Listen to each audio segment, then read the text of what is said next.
What if the coldest case in town was never cold at all? A beloved pastor accuses a widow of killing her husband. I didn't believe her silence until the autopsy whispered louder. Behind stained glass, power smiles, rumors kneel, consequences sharpen their knives. Stay with me until the very end, and don't forget to tap like, subscribe, and drop a comment telling us where you're watching from.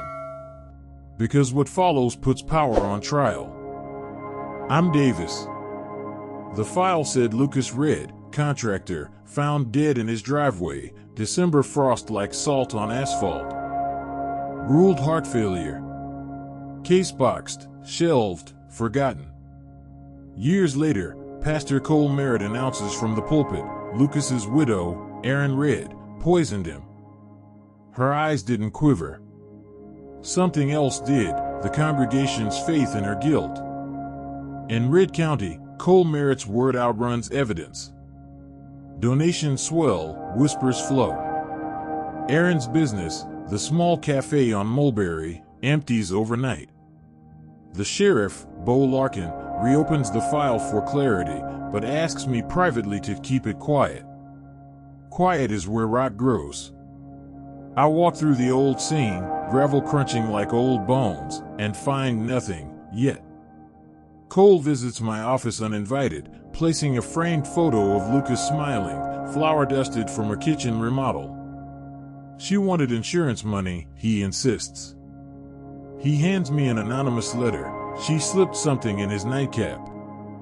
The paper smells of church bulletin ink. Erin arrives moments later, jaw steady. Test anything you want, she says, and leaves her house key. Sheriff Larkin schedules a community forum. Cole speaks first, booming, righteous, certain. He invokes justice like it's proprietary. Erin stands alone at the back, hands unclenched, as if refusing to hold defense or anger.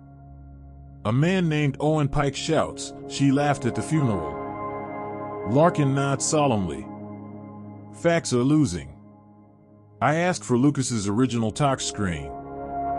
Nobody has it. The county coroner's office had misplaced slides after a storm year purge. I called the private mortuary. A clerk named Janelle Ortiz remembered a backup vial frozen for training. My pulse edges up. We defrost the vial under a strict chain of custody.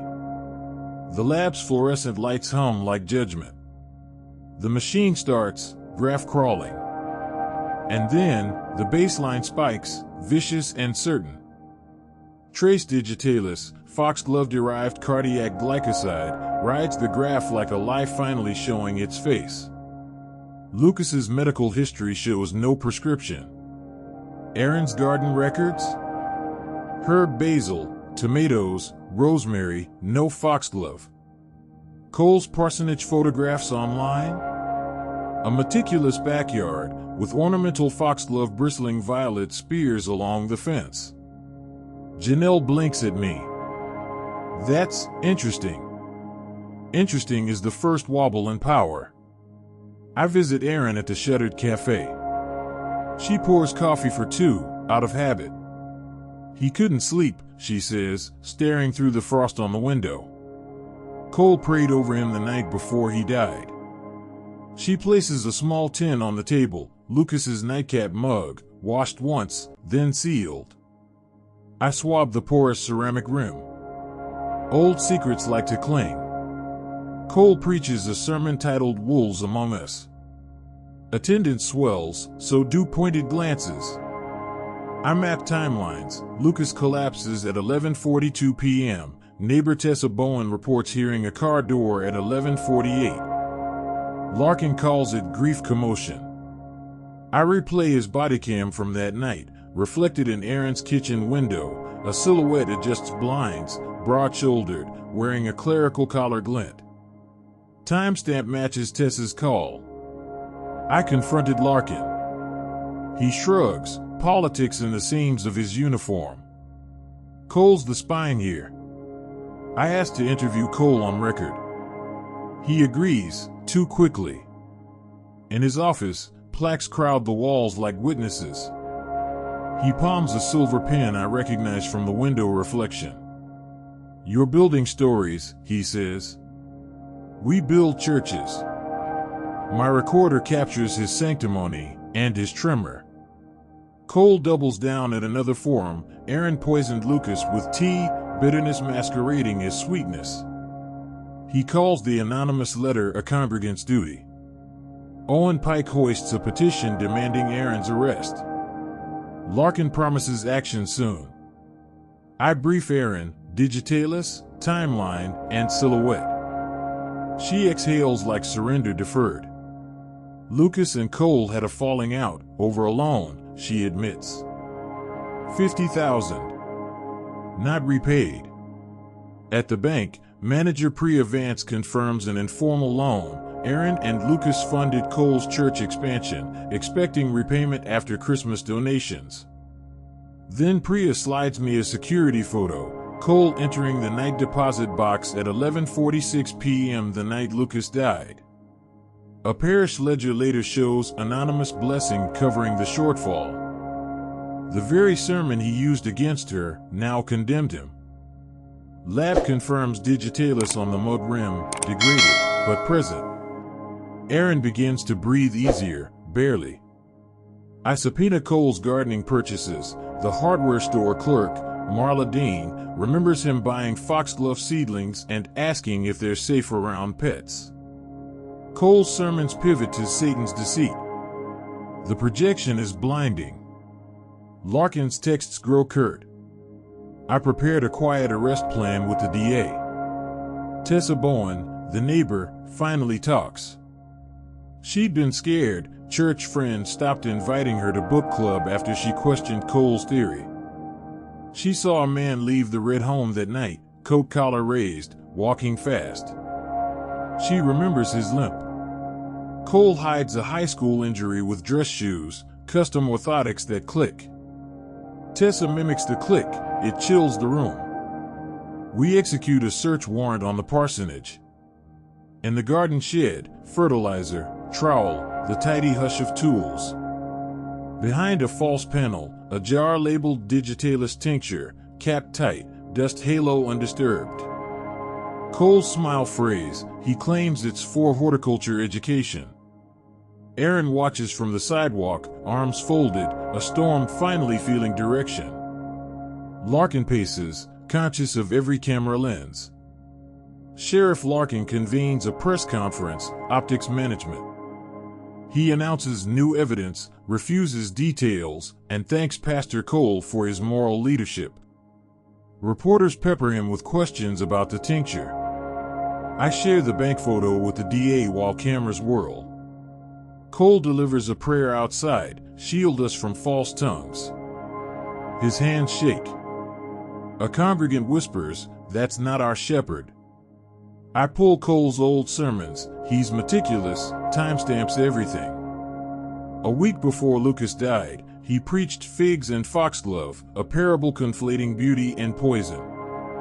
Post-sermon podcast shows he researched digitalis biblical symbolism. We cross-reference his web history from a church laptop, how long digitalis detectable, mug residue persistence, cardiac arrest fingerprint. The DA's eyes sharpen. Lines converge, righteous and merciless. Aaron, quietly, brings me Lucas's pocket notebook. Inside, a page torn out. Impression marks a ghost across the next sheet. We dust with graphite, words rise like dawn, Cole, repaid before New Year or I go public. Suddenly, the missing piece breathes. But one detail was always there, buried in plain sight. We bring Cole into the interview room. This time, he sits under fluorescent humility. The bank photo on the table. The tincture. The podcast notes. The mug. The notebook impressions. He tries scripture. I cite timestamps. He names Satan. I name specific gravity and dose response curves. His pen stops tapping. Outside the glass, Aaron waits, head high, finally seen. Cole asks for water. He drinks with a hand that isn't steady. I slide forward lab graphs, digitalis peaks, metabolite ratios, degradation curves consistent with nighttime ingestion. I play Tess's statement, the limp, the clicking shoes. Then the ledger, anonymous blessing. He looks at the door like it could part. But truth is the only key that works here. Cole mutters, I only meant to scare him. The room inhales. He admits slipping a trace into Lucas's nightcap to teach him humility, believing digitalism just slows. He confesses to visiting the night deposit, covering his debt with Lucas's life still cooling. His voice gutters out. And then, every voice fell silent as the truth hit the table. Sheriff Larkin arrests Cole Merritt for murder, evidence tampering, and witness intimidation. The DA files charges within 24 hours. Bail denied. In court, the jury needs 3 hours. Guilty on all counts. The judge's gavel lands like thunder muffled by velvet. Aaron's cafe reopens with a line out the door. The insurance rumor dies where it belongs, unattended. Aaron places Lucas's mug on a shelf behind the register, cleaned, unafraid, never again a weapon. Tessa returns to the book club. Janelle gets promoted. Larkin, chastened, announces an evidence retention overhaul. Voters later replace him anyway. The congregation holds services in a rented hall, hymns softer, truer. I signed the final report. The cold case isn't cold. It's closed.